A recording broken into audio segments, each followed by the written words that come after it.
स्वामी ब्रह्मानंद जी के नाम पर जो महाविद्यालय है, ये लोग विश्वविद्यालय बनाना चाहते हैं। भाइयों बहनों,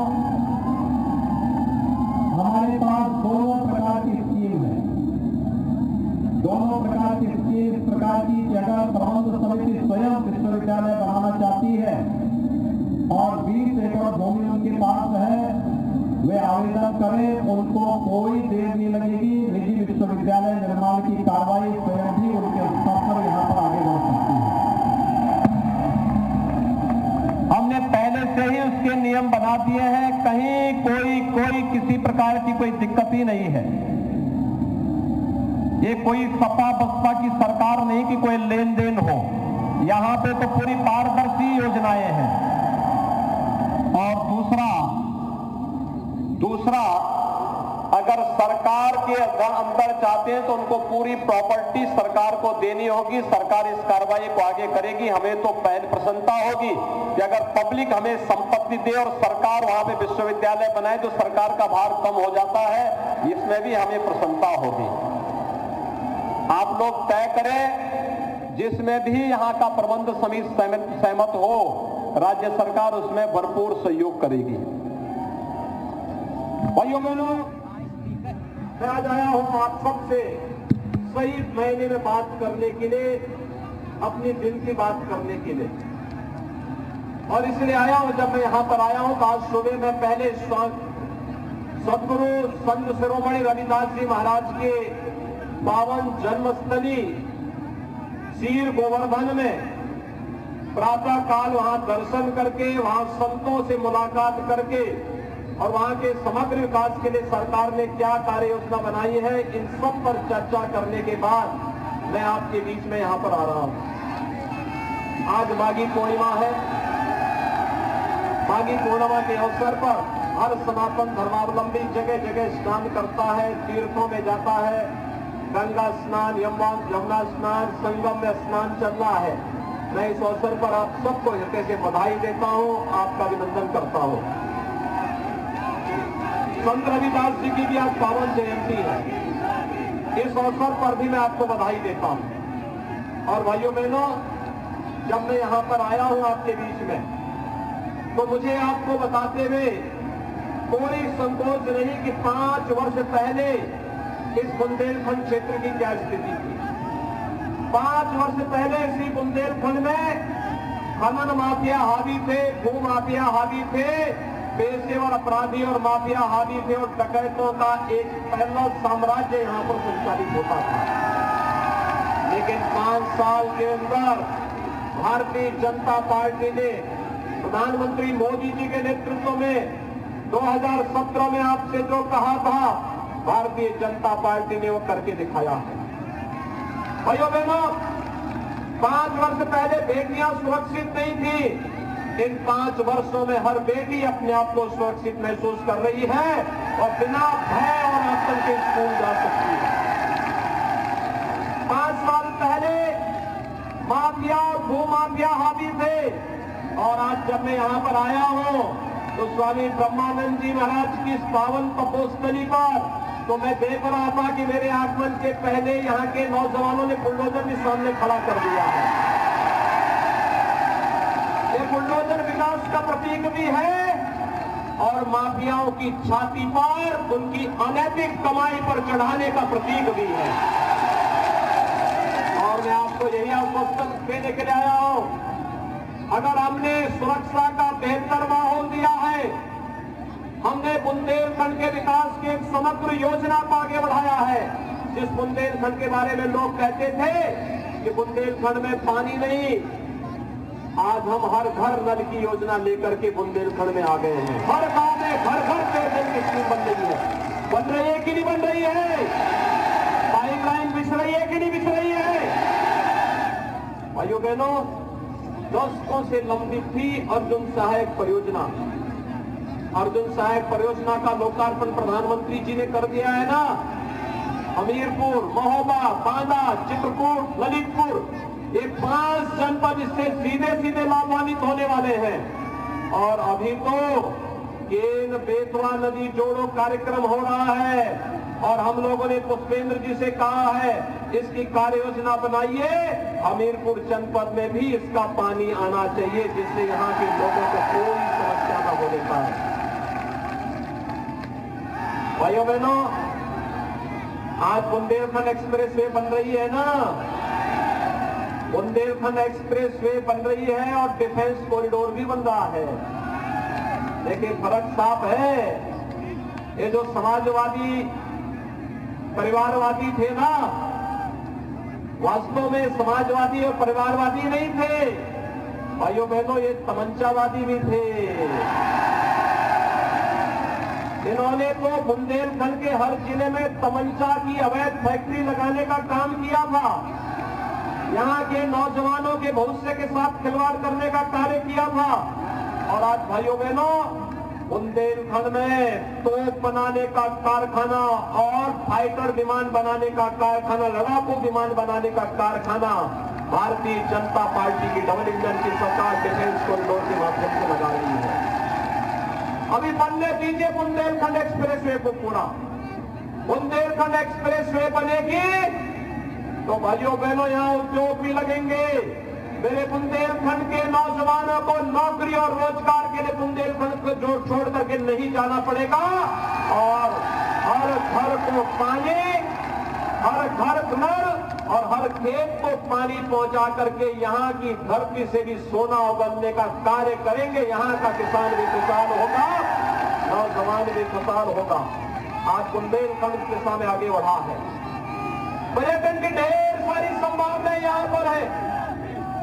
इस पर्यटन की संभावनाओं के माध्यम से यहाँ के नौजवानों की आस्था की, आम जनमानस की आस्था का सम्मान तो होगा ही, लेकिन यहाँ के नौजवानों के लिए रोजगार सृजन का कार्य भी इस पर्यटन के माध्यम से विकसित करेंगे।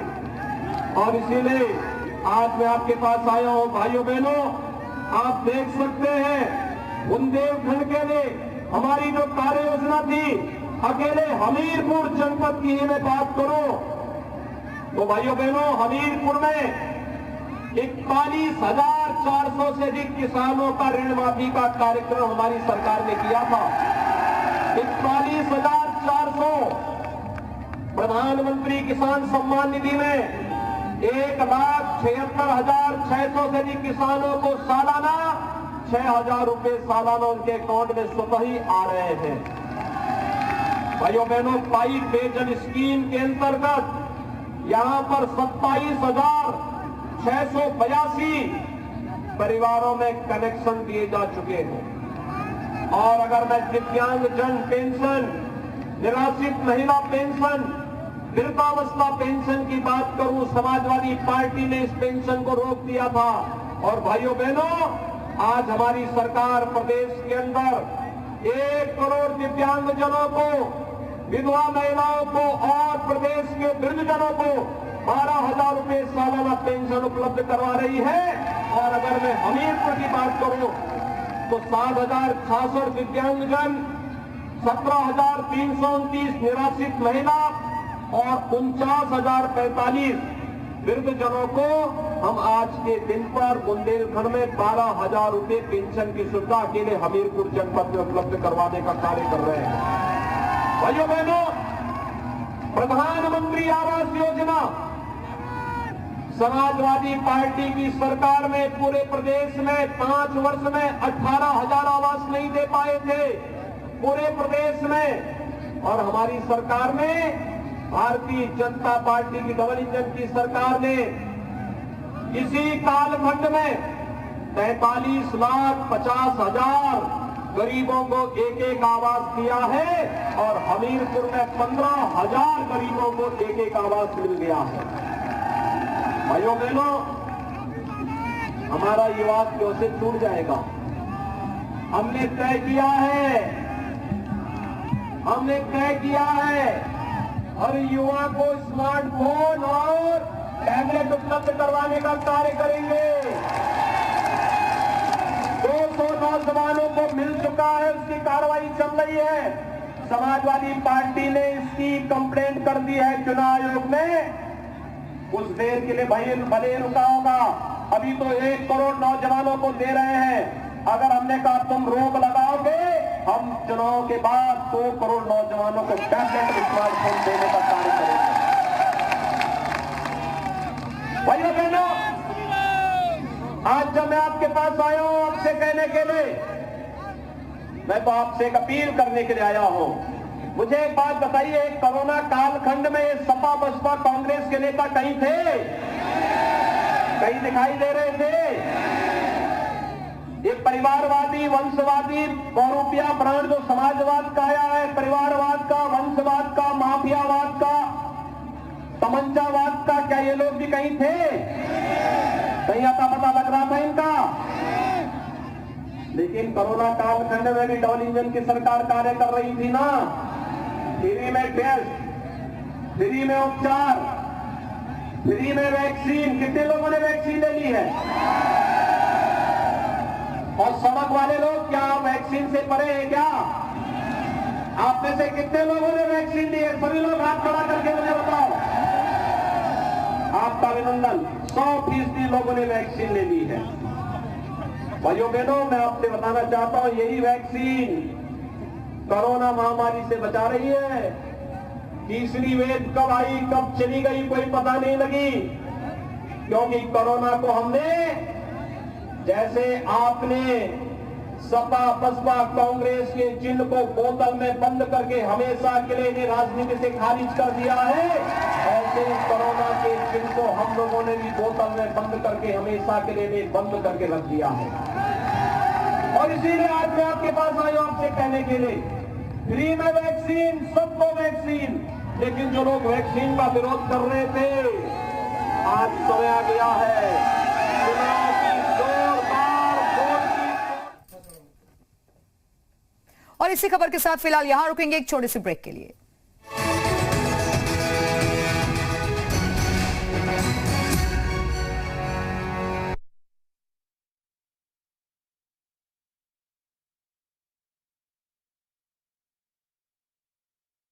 आज देंगे कहां से? आज तो जनता इस लायक ही नहीं छोड़ रही कि वे दे सके। आज कहते हैं कानून अच्छा करेंगे। अरे अच्छा तो हम कर ही चुके हैं। आप सोचिए, आपने समाजवादी पार्टी के नेताओं का बयान किसी अच्छे कार्य में सराहना करते हुए देखा है क्या कभी? वैसे समाजवादी पार्टी से अच्छे की उम्मीद की भी नहीं जा सकती। उनकी संवेदना किसानों के प्रति नहीं, नौजवानों के प्रति नहीं, बेटियों की सुरक्षा के प्रति नहीं। उनकी संवेदना तब होती है भाइयों बहनों, तब जागती है जब माफियाओं के ऊपर बुलडोजर चलता है। तब कहते ये नहीं करना चाहिए। माफिया के प्रति, पेशेवर अपराधियों के प्रति उनकी संवेदना है। उनकी संवेदना गांव के लिए नहीं, गरीब के लिए नहीं, नौजवान के लिए नहीं, किसानों के लिए नहीं है। और इसलिए भाइयों बहनों, मैं आप सबसे कहने के लिए आया हूं, भारतीय जनता पार्टी ने विकास किया है और भारतीय जनता पार्टी विकास कराएगी। हमने तो जो कहा वो करके दिखाया है। आगे मुझे बताइए, क्या अयोध्या में राम मंदिर का निर्माण कांग्रेस सपा बसपा कोई कराएगा क्या? कौन करा रहा है? ये भाजपा की डबल इंजन की सरकार ही करा पाएगी। काशी में काशी विश्वनाथ धाम का निर्माण कौन करा रहा है? और विंध्यवासिनी धाम का और चित्रकूट के सुंदरीकरण का, यह भी भारतीय जनता पार्टी की डबल इंजन की सरकार करा रही है। भाइयों बहनों, बेटियों की सुरक्षा हो या बेटियों को मिलने वाली कन्या सुमंगला योजना या सामूहिक विवाह की योजना, बिना भेदभाव के दिया जा रहा है। छात्रों की स्कॉलरशिप हो या उन्हें सरकारी नौकरी या टैबलेट और स्मार्टफोन देने की कार्रवाई ये सरकार कर रही है। हर घर नल और हर खेत को पानी देने का काम भी कोई कर रही है, तो भारतीय जनता पार्टी की डबल इंजन की सरकार कर रही है। तो भाइयों बहनों, वोट पाने का अधिकार भी तो भारतीय जनता पार्टी को ही होना चाहिए ना। क्या मनीषा उग्रागी जी को भारी बहुमत से विजयी बनाएंगे? भारी बहुमत से कमल चुनाव चिन्ह पर?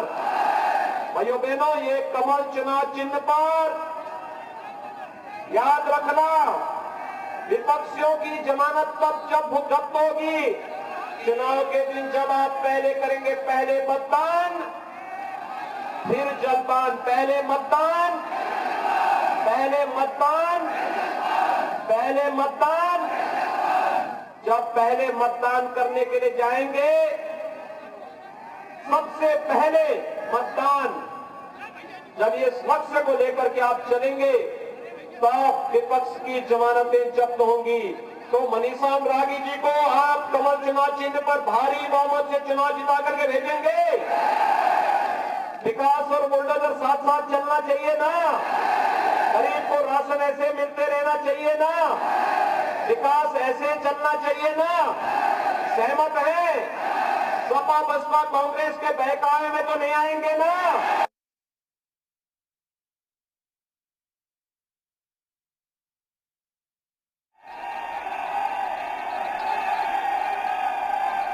बड़ी संख्या में नेता जिनके मैं नाम नहीं ले पा रहा हूं,